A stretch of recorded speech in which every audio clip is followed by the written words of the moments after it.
everyone, welcome to Backstage. I'm here with the certified lover girl, Jae Suki. What's happening, Jay? Hey, how are you? Not bad, not bad. How you been? I've been pretty good. So, Jay, you've been on a whirlwind the last several months. Yeah. What's what lit the fire, sis? It was just time to lock in on myself and really put myself first and put myself into my craft. Okay, so so um so you're locking into you're doing what you want to do now. Yeah, I'm living for myself and doing everything that I need in order to make my dreams come true. You know? Okay, so Jay, let's trace things back. Let's take a step back. Where are you from? Originally I'm from the Bronx, but I've been out here for like half my life. So I'm from out here. So you claiming I claim the five. okay, claiming I five one claim the eight. five. um, tell me about growing up in the Bronx. What was that like for you? Um, it was it was pretty good. I was young. Like I left when I was 8, so I don't really remember much. However, I used to go back and forth. Okay, Um, it was a lot lively. It was just more family oriented because all my family is out there. okay. Um, so yeah. So you came up here when you're about 9, 8, 9, Yeah. and what school? What schools did I go to? Yes. Elementary, I went to Elmer. Uh, Middle school, I went to Oneida, Okay. and I went to Schenectady High. Schenectady High. Yeah. How was that for you? It was pretty good. I really went to Schenectady High Steinmetz edition because the high school was just a little bit too big, too much for me, and I needed intimacy. It's There's too just too much, much going on there a for you. lot, a lot. I couldn't. But with so much going on there, and I know big schools can be like, but I find that difficult because you're from a big city. But you Yeah, know, um, being in a big school, how did you get lost in there or something? not so much getting lost. It was hard for my schoolwork. Like I wasn't doing really well because I needed a little bit more like not saying I needed to understand things. A lot of things need to be simplified for me.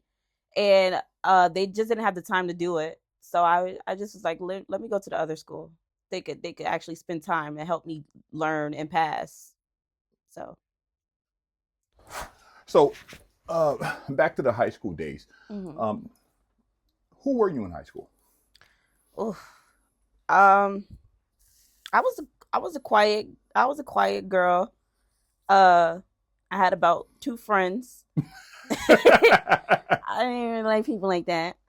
But I had about 2 friends and yeah, I stayed to myself. I never really got into the crowd type things. So yeah, I played the back role a lot. Okay. When did you first started realizing that there was a creative side to you? Oh, I used to always make up. Well, I used to have my 2 friends, and I used to make us pretend like we were Destiny's Child. I always wanted to be Beyonce. Oh, okay. So I had to be out in front. Yeah.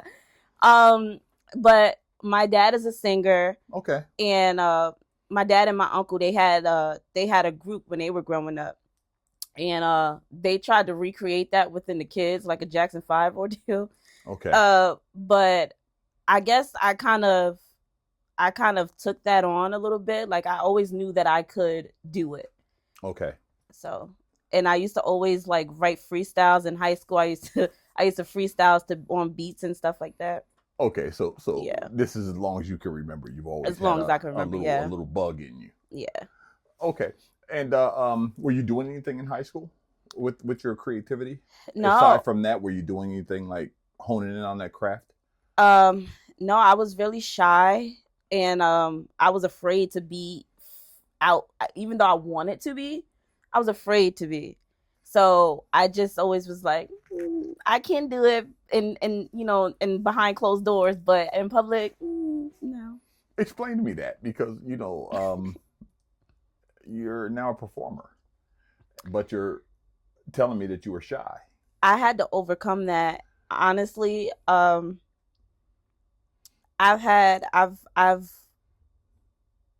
I went to Elusive Voices open mic, Okay. and because I also did poetry, I started doing poetry. Is that where the writing started with poetry? Yes, Okay. with poetry, and I performed, like I went to the open mic and I did some poems. Now they were vulnerable poems because all of my poems are very sad. It's the vulnerable part of me. So I challenged myself, like, okay, go in front of these people and express And that bury vulnerable part. yourself. Yeah, because if this is something that I knew I wanted to do, was when something I knew I wanted to position myself to get comfortable doing. So I was like, if this is something that you want to do it. And I was shaking in my boots the whole time, but people loved the poems. And but I was like I was like literally shaking, but I did it. And when I overcame that, I was like, okay, I can now I do can. this. Yeah. I can do this. So the confidence came from open mic. Yes. Okay. Yes. And you speak of unleashing your vulnerabilities. What was that like for you? Scary. Oh my gosh, that was one of my biggest fears, being vulnerable, because just because in the past, like when I've tried to be vulnerable, people like threw it in my face, people used it against me, people laughed at it. So I kind of like closed off, and I became this I don't care, heartless type of person. Okay. But I was just like, that's not really me. I want to be me. Okay. So becoming you, I mean that's a you know That's profound. yeah, I mean, and doing and becoming you on stage Yeah, is another thing. that's what I feel the most alive. I'm not gonna lie. So were you telling your story through poetry? I was telling my story through poetry. Yes. Okay. With all the hurt and all the Yeah, and I was like, because what I had a problem with when I used to try to write songs was whenever I got to a point where I was feeling vulnerable, I would just stop. okay. So wow. So you went to a place where you couldn't stop. Yeah. Open mic. Yep. Yep. So you kind of bullied yourself into I it. sure did. I said, girl, I looked myself in the mirror. That the night that I was going, I was like, I was about to not go, and I said, Wow. no. You want to be this forever, or do you want to advance? Do you want to grow? And myself said to myself, we want to grow, and so we went. So you went there and did your thing. And I did my Now, thing. had that also spilled over into your music? Definitely. So your music is chapters of your life, maybe? Yes. A Certified Lover Girl, the album, like it's a lot of my experiences, a lot of my experiences that I've had in 8 songs. And it's me it's me being okay with sharing that, the not so tough part of me, and, and finding power in that. and who is the not so tough part of you? What's her name? Suki. That's Suki? Well, actually, no. The not so part of me is Kia. That's Kia. That's Kia. The not so tough part of me is Kia. Okay, so Suki's the alter ego that kind of has emerged. She takes her and she's like, listen, we're all of these things, but we're like a phoenix and we're gonna rise up out of this. Okay, so sometimes I when I've talked to people and even people I've worked with, when they create these characters to protect themselves, to deal with things better, to not be as vulnerable, that character can sometimes take over. Yeah. Have you protected yourself from that, or has that happened? I feel like, yeah, in a sense. Yeah, definitely. So Jae Suki has taken over. Yeah. I can't go back. You can't go I back. can't go back. No, I refuse to go back, actually. Now, is it all bad though? I just feel like Kia was a people pleaser and she put others before herself. Uh and that led to a lot of disappointment within myself. Okay. So, and I feel like Jae Suki, she puts herself, she puts herself priority, Hmm. but still holds space for others. Oh, okay. So Yes. so I get it. So well, that's hard though. That's I mean, It took me. It took me years. It took me years to mhm. It took me years to get here. Okay. So this is not an overnight thing. No, it wasn't an overnight. It's not an overnight thing. It took it because I had went through phases. Okay. So it was me realizing who I was that I didn't like, and me learning who that was, and me accepting and forgiving who that was, and then me making a conscious decision to say, hey, we're going to be better, we're going to be different, because sometimes when people, like, let's say, sometimes when you're around people who think that they know you, Hmm. they will keep you at a level to where they felt comfortable being around you Of at. course. Of And course. with me recreating myself into Jae Suki, Suki for close people, but but and me recreating myself, it's like, no, it doesn't. Even if you are one of those people, I am who I am now, and you're gonna respect that, or you cannot be around. Okay. Okay. So is it fair to say that Kia's not actually dead? Kia's a part of Jae? Yeah, she's just she's just learned her worth. Yeah, she's subdued. Yeah. She's tucked away and knows her worth. I like that. Yeah. I read something from you where you were talking about knowing your worth and people won't accept you. Mhm. Uh, um, Explain that to me. How? Um Sometimes when others know your worth and you don't fully know your worth Mm-hmm. yet, they will capitalize off of that because they know that what you hold is valuable, but they will utilize that for themselves. Mm-hmm. And then when you start to actually realize and learn and know your worth and start walking into that, it becomes a threat. It becomes it becomes it becomes problematic. So they fall off. They either don't want to be around, they stop inviting you places, Mm-hmm. they stop it. And it hurts at first Yeah, of course. because you don't understand it. Mm-hmm. But then when you start to understand it, it's like, oh yeah, matter of fact, stay there. Stay there. Yeah, well, it's something to knowing and understanding your worth. Mm-hmm. People do take advantage of you when you don't know your worth. That's just human nature. Yeah. That's business. That's personal. That's everything. Shouldn't be that way, but yeah. It shouldn't be that way, but it's the world we live in. And as you start knowing your worth and you start going up, Mm-hmm. you start realizing your circle gets a lot smaller. A lot smaller. And people start falling off. And it does hurt. Mm-hmm. And it does hurt because sometimes we define our worth by the people around us. Mm-hmm. And when we start coming into our own self, we start realizing that my worth isn't defined by anybody, by anyone but me. Mm-hmm. Okay, so I get that, and I understand the pain that goes along with that, and I know this year has been tough for you because I know you're on the up. Yeah.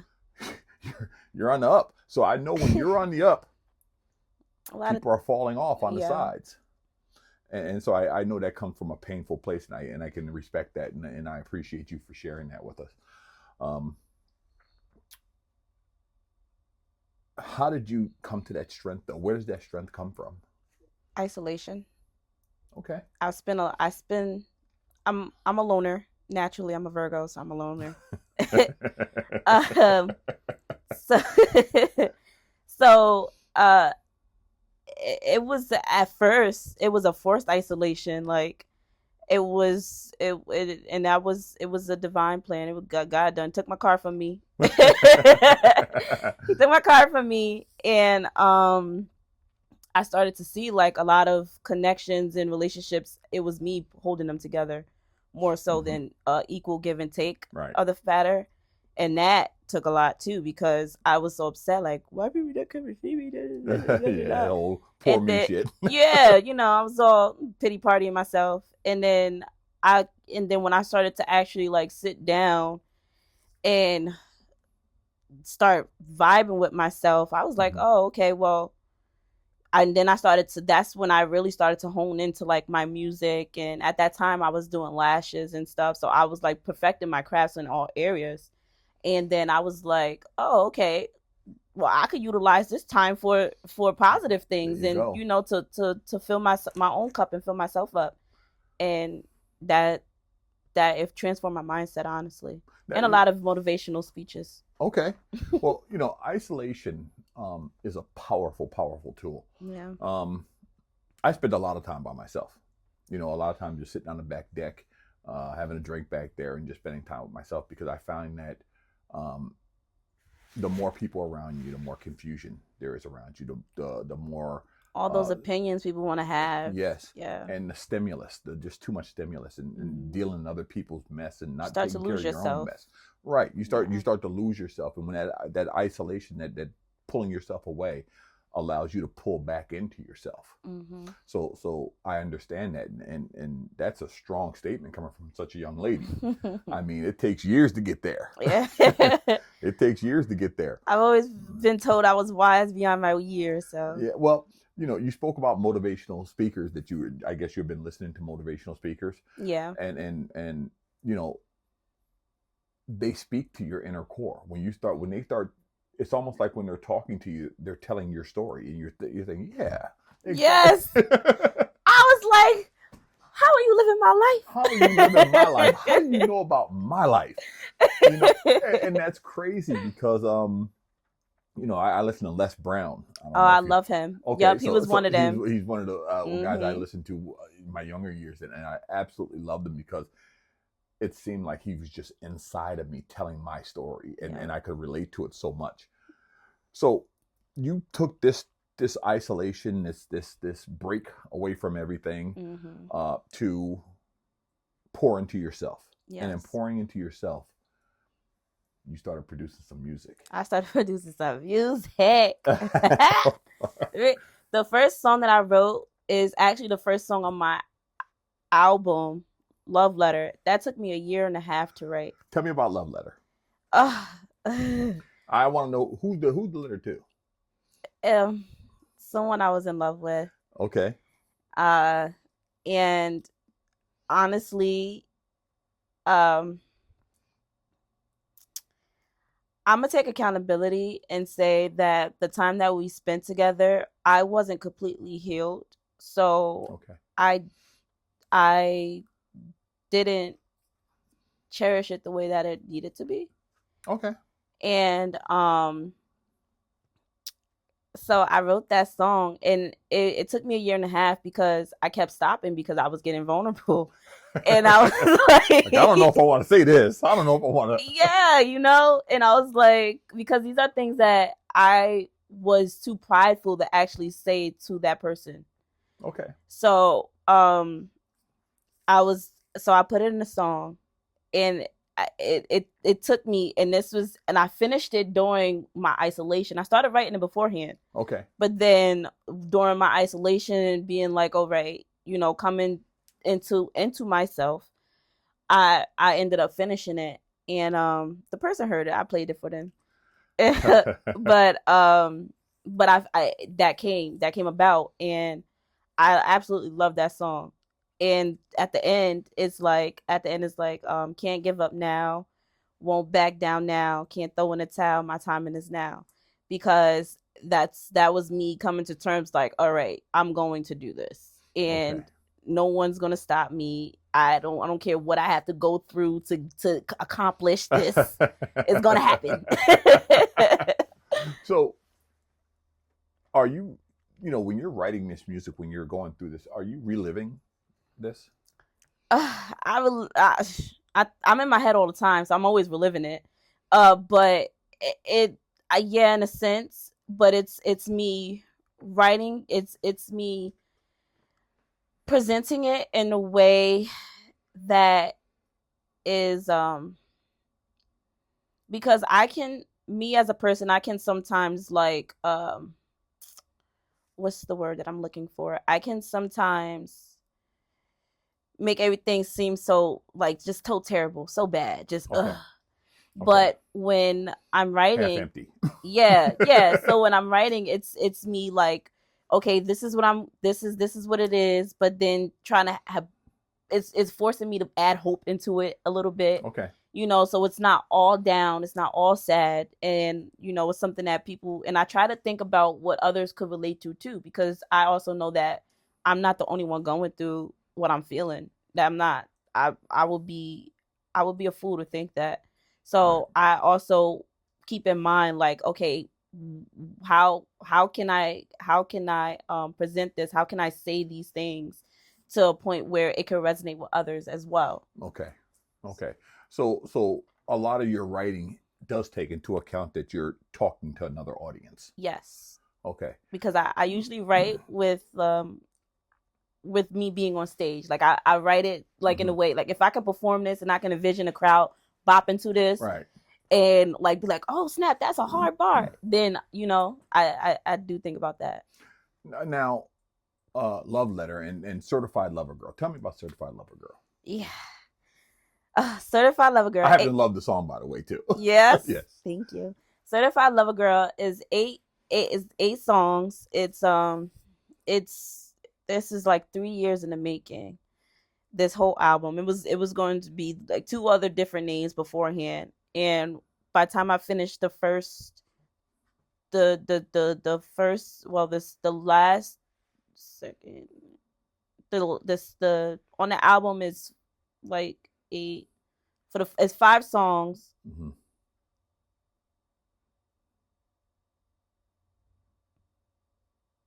I don't really know how much. Don't Don't come too for me. Yeah, Right. but the first half, I should say, the first half is like my singing and my me Yes. expressing and being vulnerable. Those came about with me going through like a last straw last year. Last year I just had it, my wits end. Okay. With my little feelings being hurt. So You was tired of your little feelings. I was tired of my little feelings being hurt. So I sat down and I took all of my experiences and because in certain songs is like different parts of different, in all my songs is different parts of each experience that I've had. Right. Because it's like I've been through enough that I can write like a couple of songs, a couple of albums off. You feel me? So I just took experiences from each part and each situationship, each relationship, each friendship that I've had, and I compacted into those, and Okay. I was like, I'm gonna be vulnerable. This is what we doing, right? Yeah. Okay. And then by the time it was done, when I actually listened to all the songs played back, I was like, oh, I'm really in my Lover Girl my Lover Girl era. Yeah. I love this for me. Certified Lover Girl. That's what we doing. Okay. Now, and when you walked into that, I told you we're gonna get into this We're gonna get into it. Because you go pretty hard on the guys, on the fellas.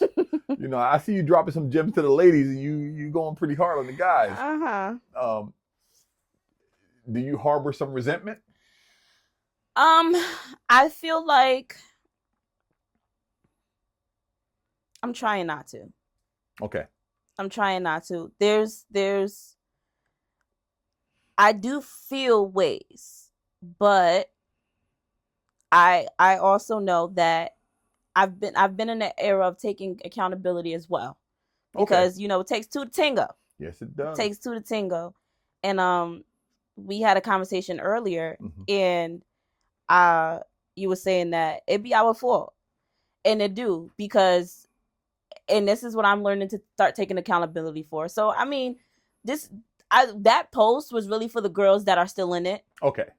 I leave. You're gone. Trust me. Okay. I chuck the deuce. You piss me off a little bit too much, I'm gone.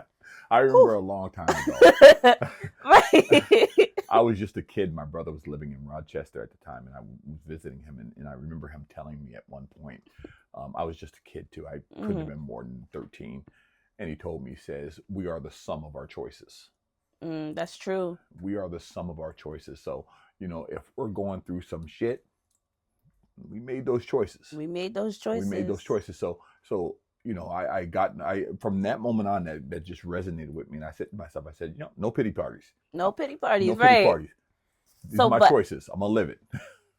And honestly, and I've reflect a lot, and I introspect a lot, and so even if I am feeling a little bitter about something, I'd be like, but girl, you saw them red flags. You thought it was Six Flags, and you just wanted to ride the roller coaster. You rode the roller coaster. You know what I mean? Like, you just had to get the thrill. I'm really honest with myself too. That's so good.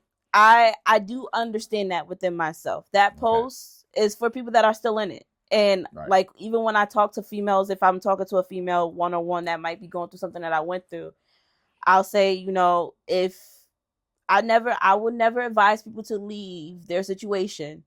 But I would say, you know, if you find yourself questioning yourself a little bit too much, looking in the mirror saying, hey, am I worth it? That might not be a situation you might want to, you know, partake in for too much longer. Right. You know, feel it however you feel. Because I know for me in my situation, I had to pre-leave that situation before I actually left the situation. So I had to mentally leave it, and then I had to see if I would be okay with seeing that person but this is all a mental thing. See if I would be okay with that person being with someone else. So you had to dip your toe in the water first. I had to do it. And I did it mentally for a while, and then when I got to the point where I was like, okay, it wouldn't matter. I would want you to be happy, even if it is not with me. Okay. Well, that's you know, people always say that a woman breaks up with you several months before the breakup happens. That's so true. She leaves you several months before it happens. And you're just confirming that the mental part of it comes first. Because it is, if you don't get the mental right, you're going to keep on going back. Okay. So, young lady,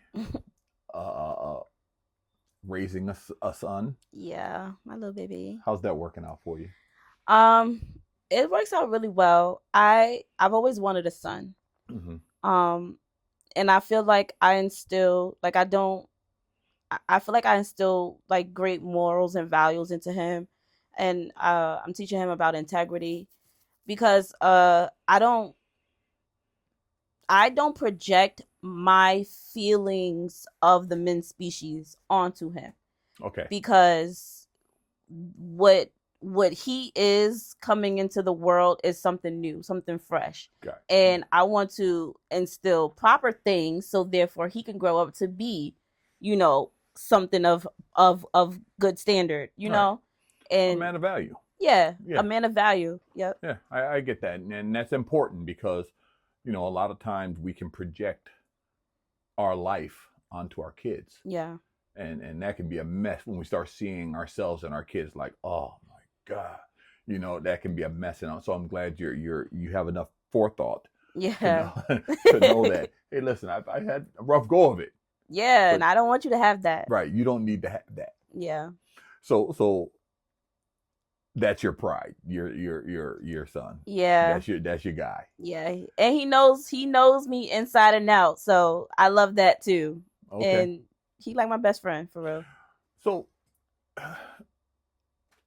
how do you take care of yourself when you do need taken care of? Because there's so many times that we need to release. We need to give it to somebody else to carry for us for a little bit. How do you do that? I pray a lot. You pray a lot. I jog. Okay. I meditate. Okay. So mindfulness, you're finding those tools. Yeah. And you know, if I need to scream, I'll go. You're not above that. I know, but I mean, I just like, but you know, I'll let it out, and I teach my son that too. I'm like, if ever you just feel too tense or too heavy, we'll have like a scream out session until we just, and then we do, and then I pray with him too a lot. I'm teaching him that, so those are the things that I do, and it keeps me balanced. I don't really talk to people about my issues or my problems or whatever anymore. I just Okay. And I take a lot of baths. There you go. Baths. It's funny because as I'm listening to you and how you're raising your son, I there's more than one way to skin a fish, I guess. Because I taught my son maximum control of emotions.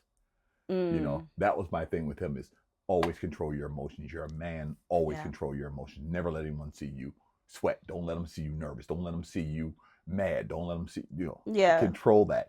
And there's some good to that and there's some bad to that. There's some good to it and some bad, but too much anything is not too good. But that's the way my era was raised as well. Control. So I get it. I tell my son, I communicate with him a lot. I talk. Good. Because he's an Aries and he's a hothead. Oh. He got anger issues. Oh yeah. So I teach him to you don't gotta be so mad. Talk through your anger. We can communicate. And if you don't like something, state that you don't like it. Don't ever be afraid to speak up for yourself, no matter who it's about. And if the person doesn't respect you, they're not for you. Leave them where they are. Absolutely. I want to teach them that early because that's how people get stuck in cycles, because they don't know that. Well, let me give you a tip for that. Yeah. For someone who has some extreme anger issues, deal with things when they first happen. Okay. Yeah. Deal with things when they first happen, because anger, we kind of let it build and then we blow. Okay. Because we didn't address the thing exactly when it first happened. So as I started addressing things right away, boom, you did me wrong. Hey, I'm gonna tell you what you did. I don't care how you feel about it. I don't care if you're mad. I'm gonna tell you what you did, and I'm good now. Yeah. I'm good. And if you cross me again, now you're out of my life. I ain't worried about it, because you're never gonna get that chance again. Yeah. So that's how I can. I still have extreme anger issues, but I don't get angry anymore because I deal with things beforehand. I know I can't handle that anger, so I deal with it beforehand. Right. So I like that. that's been my way. So tell me about Suki Beauty. Jae Suki Beauty. That is my lip gloss and body oil line. I don't know if you can see it, but I'm shimmering right now. Yeah, that's my body oil. Keeps you real moisturized. And my lip gloss. Hold on. Let me show quick. Pull it out. Stop playing. This is my tinted collection. This is one of the old ones, but there she goes. This is another one. I'm all ran out of this one, but now what got you into the beauty, into this line? They're vegan also. Oh, they're 15, so hit me up. Hit me up. But actually COVID. So when COVID hit, there was no beauty supply store open. Nope. And my favorite lip gloss was the dollar lip gloss from the beauty supply stores. Mm-hmm. And I love the consistency of it. I did not really like how sticky it was and how I left a little white residue at the lip. However, when COVID hit, everything was closed and my lips was chapped. So chapped. I was like, this is not okay. This is not cool. And I started doing my little research and I ordered a shipment and I started whipping them up and I made them like the consistency of my favorite lip gloss. The only thing is that they're vegan and they don't leave that little white residue. Mm-hmm. And even when your lips start drying out, they stay moist. So, I made it better than what I originally, like my favorite lip gloss. Improved upon. I improved upon it. And you got Jae Suki Beauty. Jae Suki Beauty. Yeah. So what's coming down the pipe? I mean, you got the beauty line, you got the music. Mm-hmm. You've been performing at different showcases. Yeah. How do you like that? I love it actually because I challenge myself every time. The last showcase I did with DJ Mr. CEO, I actually accidentally sent him the instrumental to my song Frequent. Mm-hmm. And I basically did it live, like it was a performance. It was a performance track. That's what I'm talking about. But I've never done that before, so I was a little like thrown off. But I liked it. Like I didn't sound bad. I was a little nervous, but I didn't sound bad. So I think I'm gonna start doing more of that, and I'm gonna start practicing performing that way. I wish more people would do that. And the reason why I wish more people would do that is that people drown out. Yes. If I want to hear your track, I can go to Apple Music or whatever the case may be.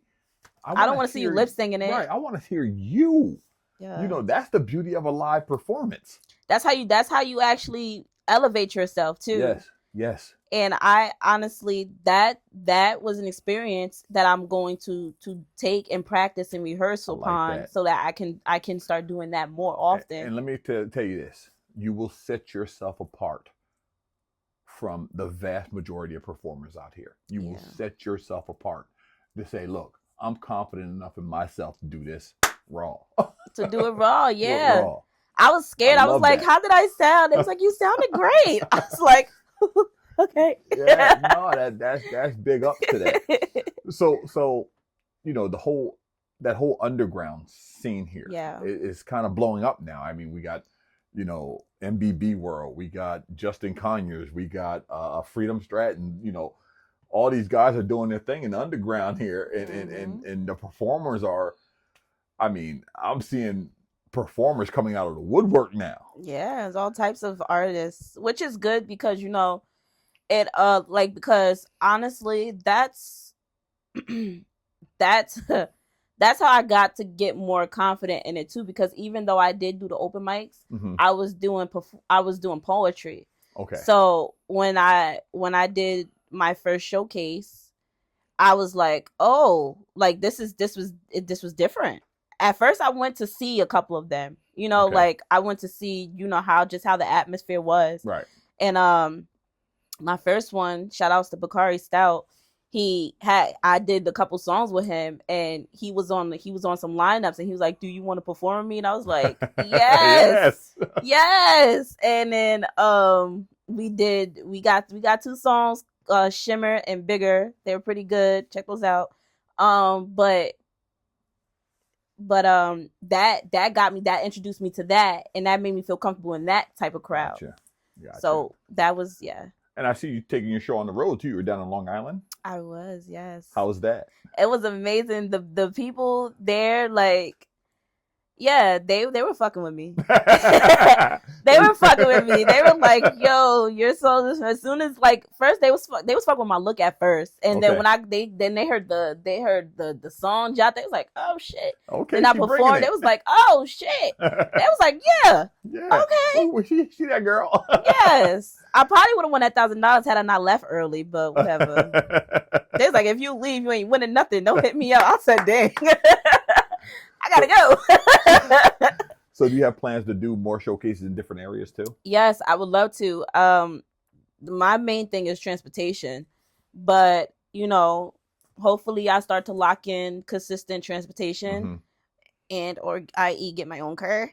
But get mobile again. You feel me? And then I'll be in every single one. That's the only thing that's really stopping me, is the fact that I don't got transportation. Okay. Because people be wanting me there. I just be like, you going to send for me? You going to send for me? Like, what's happening? Because send for me. I'm coming. I'll be there. But yeah. Okay. Any features? Coming up, not really. I'm kind of going the J. Cole route for now. Okay, going dolo. Yeah. I get it. Now, because this is a boom. Oh, hold on. Go ahead. Okay, I can't skip over that. Actually, on my album, I have 3 features. Okay. On Love Letter, it's an artist. Her name is Giovanni. She's pretty dope. Okay. She does the backgrounds on the ending of the song. Okay. And then on my last song, Money Call, is with McDeezy and Reldolo. Those are like OGs in the music. Music scene. Yeah. Say less. Okay. So you're not opposed to features? I'm not opposed to features. Okay. No. Gotcha. Okay. So as the summer's coming to a close here. Yeah. I'm assuming you're gonna be back writing again, get ready for next summer. Oh, actually, I already finished my second album. Whoa! So I just gotta get in the studio. Whoa! But yeah, I finished my second album already. Are you kidding me? Yeah, I'm right. I write all the time, and it gets better and better. So yeah. So maybe next summer. Maybe next summer. Yeah, we'll see what these next couple of months. We'll see what these next couple of months bring. Okay. Now, your shows, the shows that you do, the showcases. Mm-hmm. Do you actually work on your performance? I do. I rehearse. Okay. I have a little mic and a boombox at home that I practice on. Yes. Okay. So you're working on your craft. Yeah. I got my son as my little audience. He be cheering me on. He be like, I wish I could come to your shows. I'm like, as soon as I go on tour and I'm not performing at bars, you in there. You in there. Right? Right now, I can't have you around. Right now, no. He's like, they would love me. I said, they sure enough would. You would be my background dancer and we would go up. But not now. Now, before we tie this thing up, Mm-hmm. I got to ask you a question because I was wondering, why Jae Suki? Ooh, so honestly, I was playing this Japanese game one time. Mm-hmm. But also I watch a lot of anime. Okay, so I did get it from yes, I'm an anime girl. I got it from Avatar. Gotcha. But however, the J part came because I was playing this Japanese game one time and I was creating an avatar. And it's funny, right? I was creating an avatar. But I was creating an avatar and I had her like in this nice Japanese thing. She had little things. She was looking cute. And I was like, ooh, she looked fire. So originally I was already going by Jay. And I liked the character on Avatar, Suki. So I was like, you're gonna put Jae Suki. And then that became a thing. Yeah, just stuck. Okay. Well, Jay, I want to thank you so much for stopping in. Yes. It's been an unbelievable interview getting to know you. I can't wait to get you back in because you're dropping something else next year. So we'll be ready for you again. Thank you for having me. Talk about that. And I wish you nothing but the best. Beautiful. And by the way, it was a beautiful album too. So great job. And you know, I'm so happy that you're sharing your voice with the showcases that no, I'm going to do this. You know, I'm not going to sing over my track. I love that. Thank you. That says so much about you. Thanks so much. Thank you for having me.